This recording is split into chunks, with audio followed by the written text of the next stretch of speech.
কথা আল্লাহ রাব্বুল আলামিন যখনই শপথ করবে তখনই মুমিনের হৃদয়টা কেঁপে উঠবে। এটা হলো মুমিনের লক্ষণ। মদের বোতল নিয়ে মদ খেতে যাচ্ছে, শরাবের বোতল নিয়ে খেতে যাচ্ছে, আল্লাহর কথা স্মরণ হলে হৃদয়টা কেঁপে উঠবে, মদের বোতল ছুঁড়ে ফেলবে। এটা হচ্ছে মুমিনের লক্ষণ।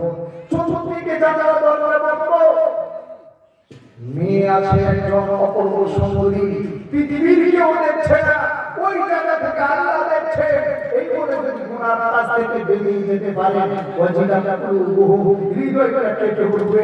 কেউ দেখছে না, দেখছে আল্লাহ, কেউ শুনছে আল্লাহ। আপনি জানেন খাঁটি মুমিন কেন আল্লাহর কথা মনে করলে হৃদয়টা আপনার কেঁপে উঠে। দ্বিতীয় নম্বর মুমিনের গুণ সিফাত হলো কি?